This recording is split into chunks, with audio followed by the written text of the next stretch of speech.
Welcome into the Backroads Bill podcast. I'm Ben, and on today's episode, we're chatting actually about a few things.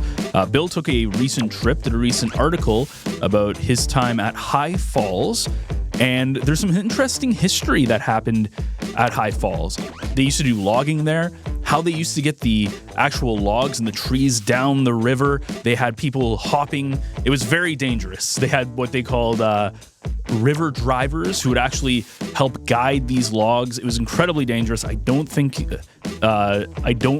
that if they would be allowed to do it today with the policies and safety they definitely wouldn't be able to do it today with the policies and safeties that are in place. But really, really, really cool history. We also chatted about Bill's upcoming vacation, which may or may not be a vacation. Kind of depends on your definition of a vacation. I'm sure it definitely is for Bill. He's going to be taking some road trips that are going to take him all across Ontario. He's doing some research for some stories that he's coming up on. And also, finally, the last couple of weeks, we have been talking about sasquatches, and we've been chatting with Peter Smith, who's come in back-to-back weeks. And he dropped by the office shortly after we recorded the second episode, and he dropped off a present for Bill with a lot of stuff in it. It was actually a really kind of funny story. So lots of stuff going on in this episode. But before we dive in, just a quick word from today's sponsor, Casey's.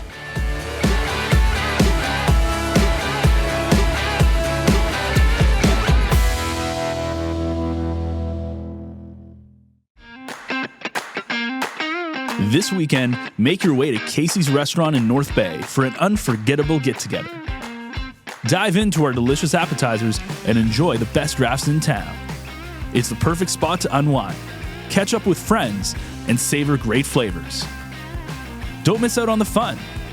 Join us at Casey's for a weekend filled with good food, great drinks, and even better company.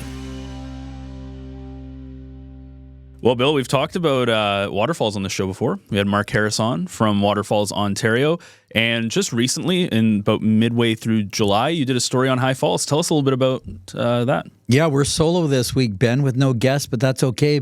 And High Falls was one of those waterfalls that in my life as Backroads Bill that I needed to get to. And it started a long time ago. I think like 25 years ago. It started with I came across this wonderful, at the time, it was a PDF, and it was actually on printed paper about waterfalls in the Manitouwadge area.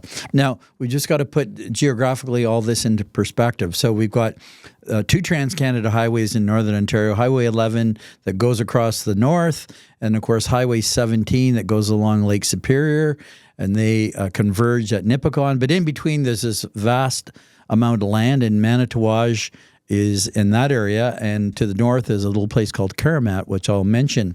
And so I came across this, and I kept it like paper files, and over the course of time, one time I tried to get there to this High Falls and was stymied by logging roads that, you know, they take bridges out or put up berms, and so I did not get there the first time. And then years go by, and it's not like taking a trip to Callander or Corbeil. It's a long ways away. So I try a second time, and the same thing happened. That the logging road did not pan out.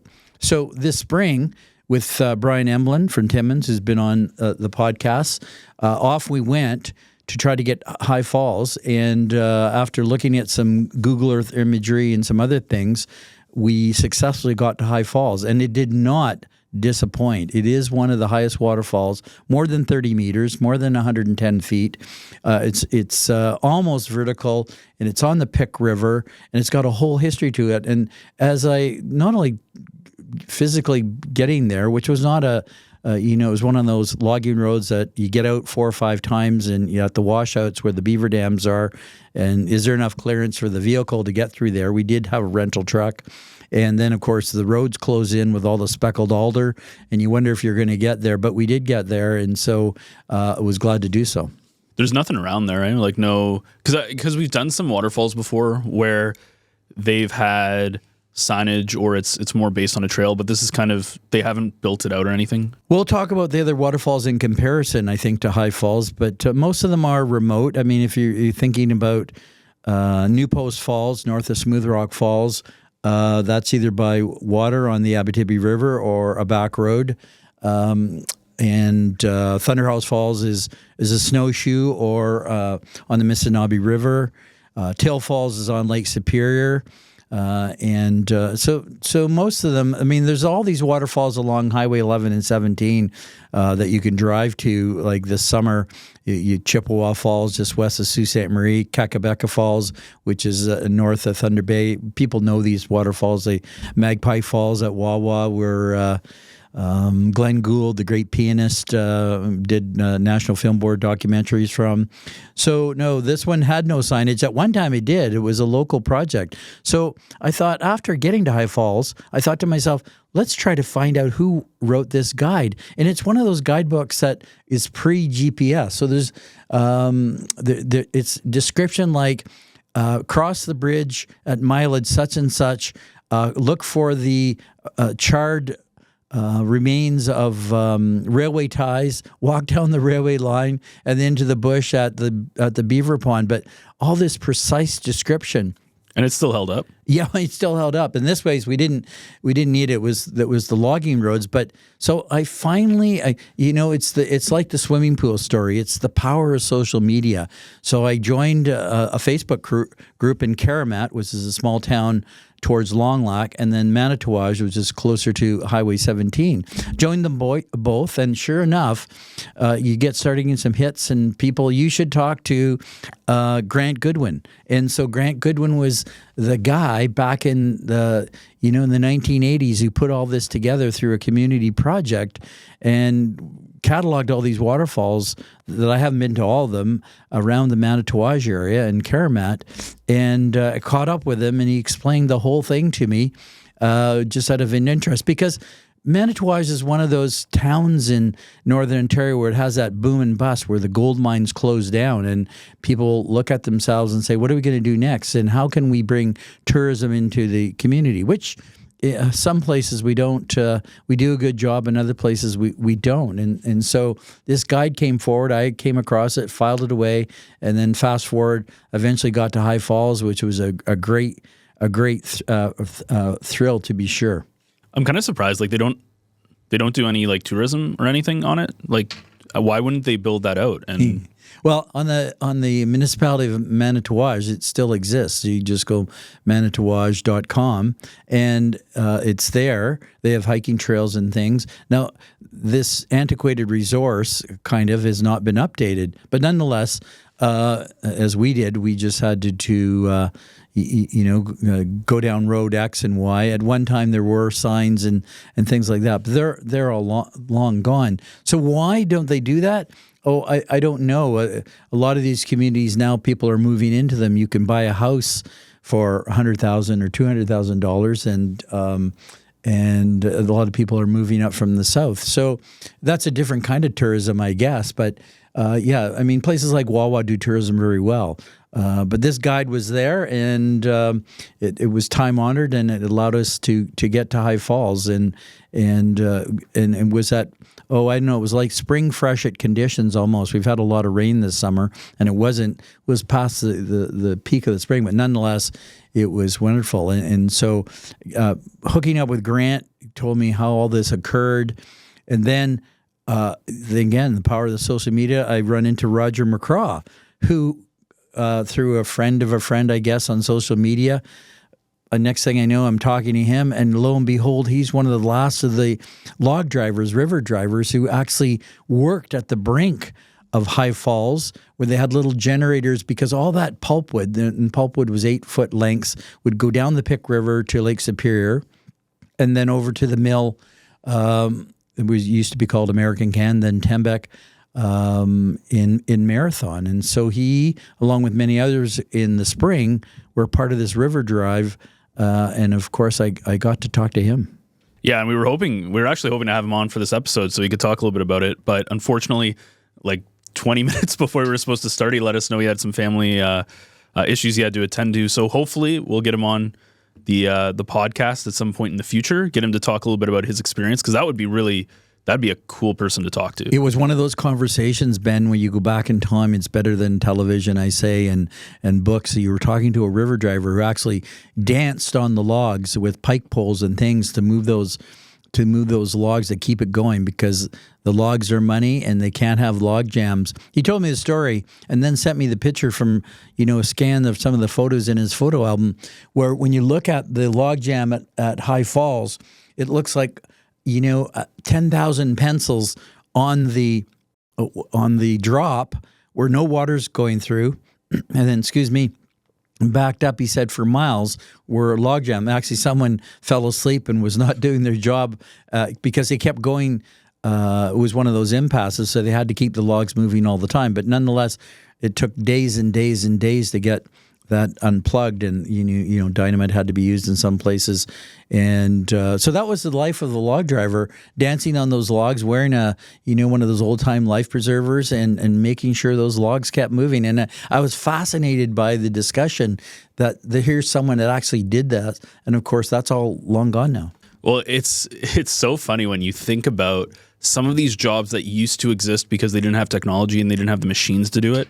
But when you think about it in today's world and what we have access to, it seems extremely dangerous and highly unnecessary, right? Like, think about they're wearing life preservers, but think about all the things that can go wrong. Yeah. One of the telling stories was, and I put it in one of my written stories, that he said, consciously but subconsciously, every time you stepped on that 8-foot pulp log, you had to step on it right in the middle. So you can just imagine doing that dance, and you were in motion, and you were always knowing that you were going to step on the middle of the next log and do your job. And yeah, you weren't roped in, and again, you had the life jacket on, but that's about it. And of course, you could be crushed to death. And I actually asked him about that. He said, no, there were no deaths. And I mean, they knew what they were doing, and they worked in teams. They actually had 2 teams. They had the people that were well seasoned, and then they're the ones that came behind and just kind of kept things flowing. But that was the whole thing: keep the logs moving and not get jumbled up. And whether we played pickup sticks or we just intertwine our fingers together, that's how you didn't want it to happen with all those logs. So they were just put this, like, they were logging the trees, they were cutting the trees down, and then they were sending them. Why were they sending them downriver? Just to transport them down? So in the wintertime, he and his family, from a logging family, and he's a member of Pick River First Nation, the loggers would cut pulp, and they would bring it to tributaries of the Pick River, and then they'd put them on kind of log slides, and then they pushed them or right onto the ice, and then they would go into the river, and the Pick River being a major river on this side of the Great Lakes water divide, and all that water's coming to Lake Superior, would come down and end up at Lake Superior, where the Pick River enters Lake Superior, and then you have log booms that by tugboats that would tow it to the mill in Marathon, and of course that was a big mill for years and years and years.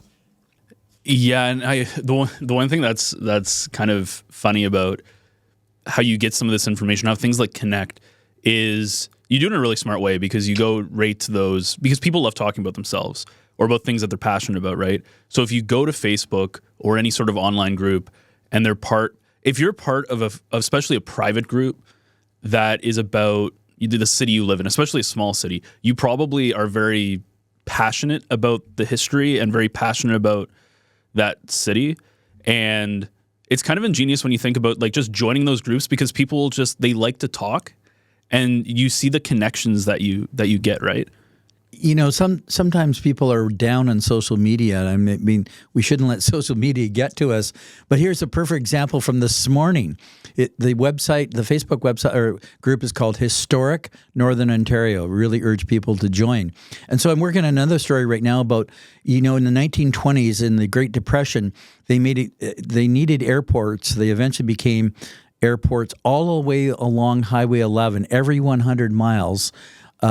And they used to have these small airport symbol signs. You still see them today all the way along. So one called Gillies near the Cobalt Highway 11B turnoff is right behind the Coleman Township building where there were 2 airstrips. And these were made in the Depression. So I'm working on the story. It's not complete because I've been going to different ones like in Emsdale, South River. Some airports, they became Diver near North Bay. Some of them became airports of the day. They just morphed into bigger airports like Earlton. But this particular one is long gone, has been gobbled up by the forest.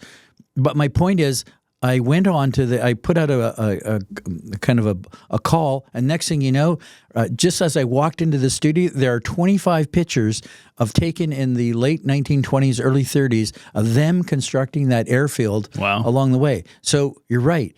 The swimming pool story, the High Falls story, and others, these are people that want to talk, have the memories, whether it's from someone else or the photos in their albums. And of course, that's what we know. What's going to happen to all our digital photos? Are they going to be preserved in these groups, or are they going to last in the integrity of the photo itself? But yeah, no, and I've grown to learn that's the best way to reach out because people know.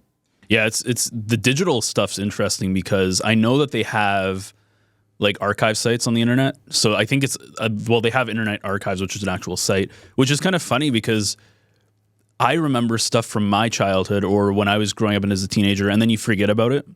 Like one of the biggest purges that happened was when they stopped supporting Flash on browsers. So when I was in middle school, like grade 8, 9, people would play Flash games on computers, and then they stopped supporting them and stuff, which was kind of a big deal.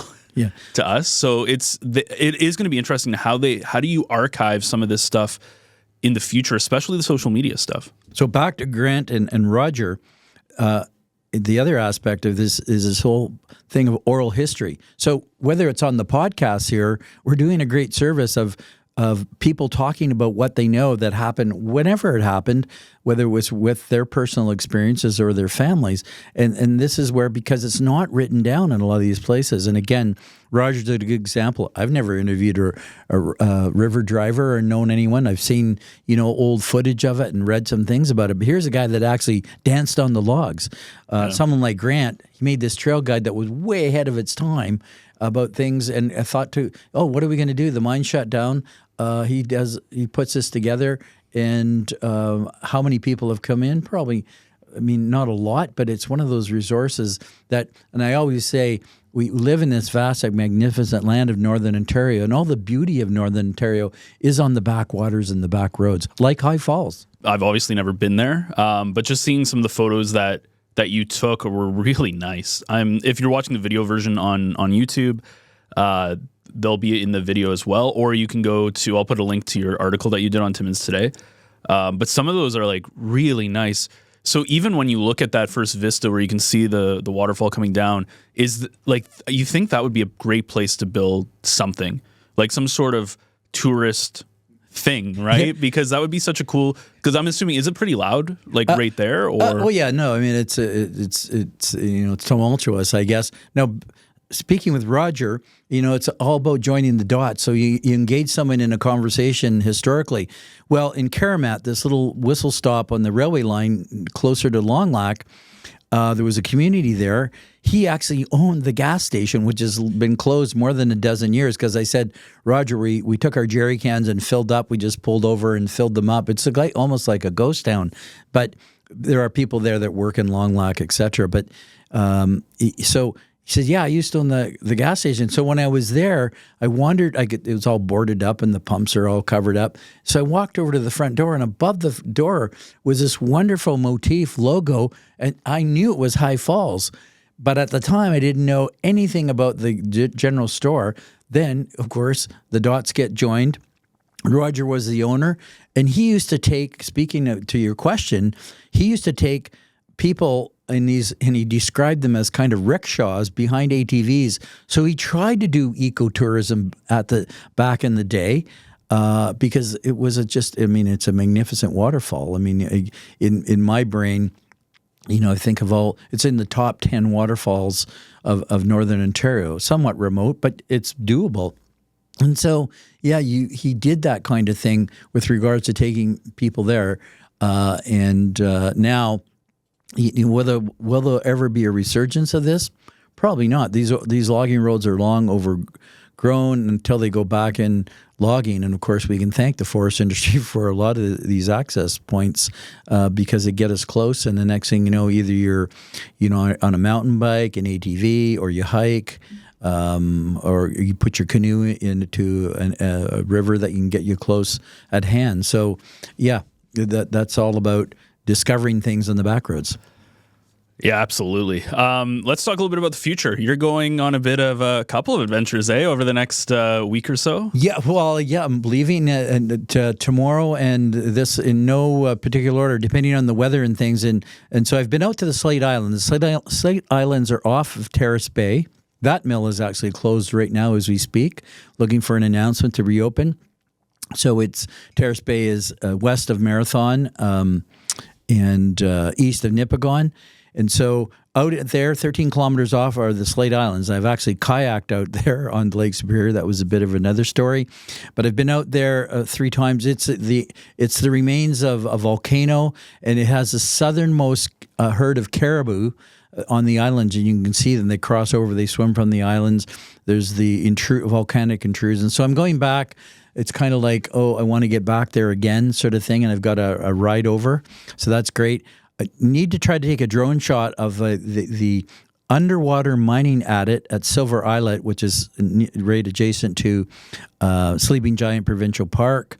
I'm headed up to Atacocan to take some photos. I've done photos before, but it's an environmental story. The Steep Rock iron ore mines, more material was taken out of there than the Panama Canal, and it's leaking so badly it's going to flood a road, and the government is putting millions and millions of dollars into mitigating this particular project. Then wait a second. What do you mean by it's leaking? Yeah, because that sounds really bad. In all open pits, there are fissures and cracks, and most open pits, they either flood them purposely or let them, let the water flow in. And so that's what's happening, but to the extent that it's way too quickly. And so the forecast is the highway that actually joins Highway 11 and 17 from Atacocan up to Highway 11 will flood. And so now they've got to try to divert the water, and because it was originally diverted for the mines. And so it's an interesting... Seems like a big deal.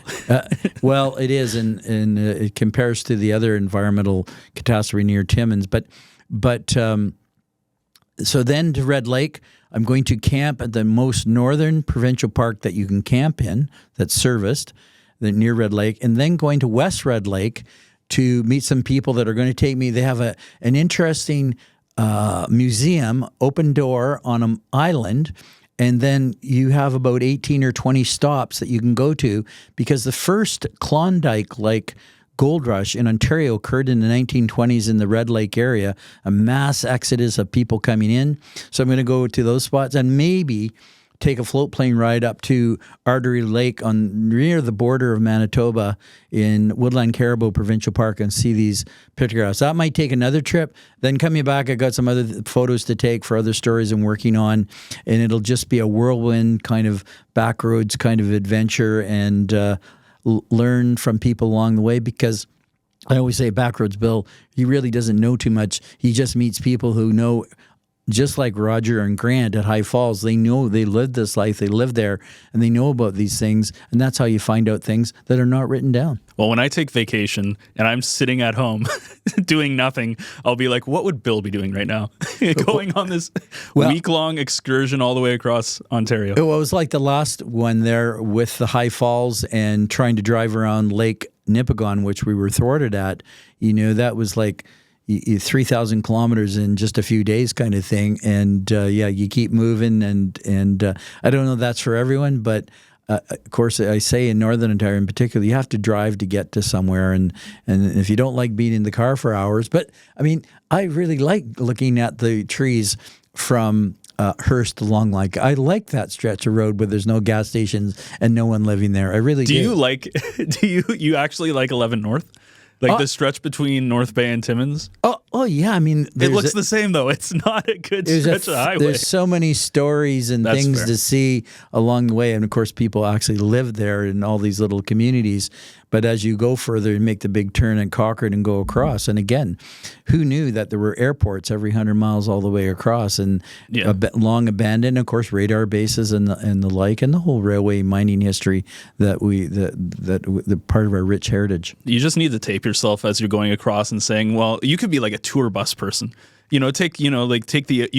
what you should do is do stuff for the ONR. So when the bus goes down, you could say, and if you look to your right. Well, we're actually through through Clark Communications, we're going to do these minute and a bit episodes, these little vignettes about these things. And when we do mining tours with the Canadian Ecology Centre in the bus, I'll start off like that, including, did you know that right underneath the escarpment in North Bay was an underground complex in the Cold War that scrambled fighter jets all over North America and those kind of things? Because every little nook and cranny has a story. It's just hidden now. Absolutely. And you have with Ecology Center too, you have a big anniversary coming up. Yeah, well, it's 25 years this year, and within Samuel de Champlain, so it's an ongoing year. We're entering our 26th year as an environmental education center, and that's really neat as well. And of course, the park goes back to 1963, and that's one of the things that we have in our social contract in Ontario. All these provincial parks that are across the north. Well, it's a small world too, and I think I've said this on the show before. I remember going to the Ecology Center when I was probably in grade school. I was pretty young.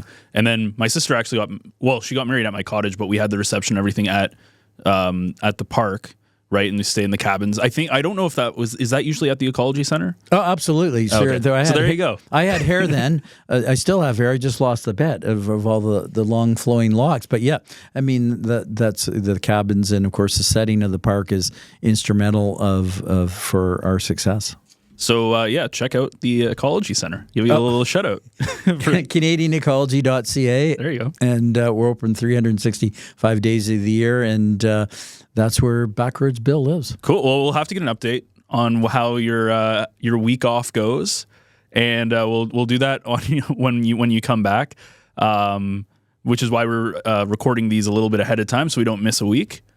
Exactly. And I just want to remind viewers, because I know today the first of the 2-part Sasquatch episode comes out, and believe it or not, in Pacwash Provincial Park, that most northern park where you can camp it, there was a Sasquatch report from the past, and I'm going to investigate it myself. We'll have to get an update on that as well. Peter, I will say this too.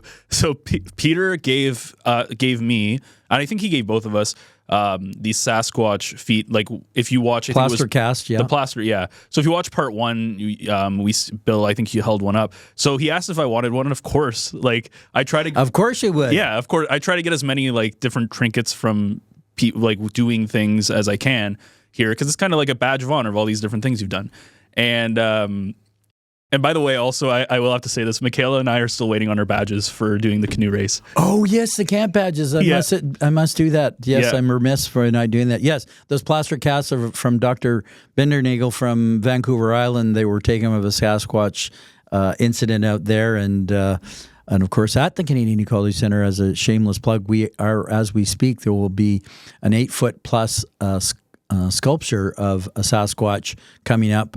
And it'll be a huge hit for people to come in and take selfies. So Peter ended up coming, I think it was Monday or something, and I'm in my office, my door's closed, and I'm doing all this work, and Michaela comes in my office and says, I've got a bunch of Sasquatch feet. And I was like, okay, cool, so do I. I thought she was showing off, and she's like, no, you don't understand. And I go out, and there's just this bin that's probably at least 30 pounds. It's a pretty heavy bin of just Sasquatch feet with a folder with your name on it. And I was like, oh joy, I'm gonna have to keep these in my office for a couple days until you come in to record. And now my entire office smells like plaster. That's why you like to hang around Backroads, Bill. Yeah, exactly. Sweet. So we'll have to get an update on what's going on. Hopefully we'll get Roger McCraw on at some point. We're going to get back in contact, hopefully get on, because I'm super excited to get to talk to him about some of the stuff that he's been able to do. And looking ahead, I know people out there say, why should you go to Matachewan? One of our episodes coming up will be just why we should go to places like Matachewan. There are so many stories out there in the backroads and the backwaters.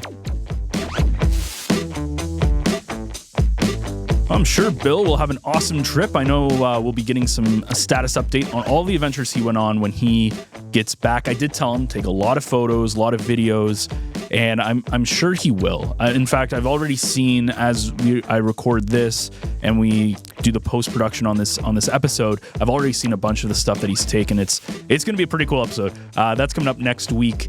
So, and I'm sure, I'm sure he's going to find at some point some sort of forgotten history that nobody ever remembers that he's going to bring up. So he's very passionate about it, and it's going to be really interesting to see kind of what a vacation week for Bill looks like. So you'll have to check that out again next Wednesday. And of course, if you want more Backroads Bill, you can find us on all of your favorite podcast platforms and over on the North Bay Echo YouTube channel. And of course, please, wherever you are, leave us whatever platform you're using, please leave us a review, a comment, a share. If it's on social media, whatever. It's very important for us so we can get your feedback and we can continue to evolve this show and just make this show the best that it possibly can be. Of course, you can always find us on NorthBayEcho.ca. And again, new episodes come out every single Wednesday morning. And while you're on NorthBayEcho.ca, you could check out our newsletter, Echo Essentials, which comes to your inbox free of charge every Tuesday and Thursday. And all of the other local North Bay podcasts, including To North Bay with Love, where Lisa yesterday chatted with Kelsey Rule, who, if you're in North Bay and in the arts community, at some point probably know who that is, as she and her crew run the local Fringe Festival, which has gotten acclaim from people all across the nation. They have people traveling all the way from places like Edmonton to come and try to be into this festival. There's been a lot of glowing reviews about that, about the Capitol Center, and she just talks about really how they were able to build this thing up over time, and now they're on to their 11th year doing this, which is absolutely incredible. And tomorrow afternoon on Echo Essentials, Dave and Scott will be talking with Dave Hansman, who works with Red Path, and they discuss how integrated and important the mining industry is in North Bay.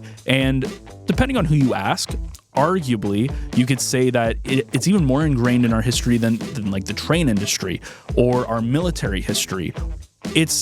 People don't think about it, but mining is a huge part of our economy and what works. It was funny because we actually went on a trip to Alberta last year to do some podcasting out for the CDDA convention, which is a mining convention, and pretty much everybody you met was from North Bay or from somewhere very close to the North Bay area. And Dave talks about that, where there's this radius around North Bay where pretty much most of Canada's mining takes place in terms of technology and head offices. It's a really interesting listen, and it really puts into perspective how integrated it is into the economy and the history of our city. So that's going to wrap things up for us this week. Join us again next time for another Backroads adventure.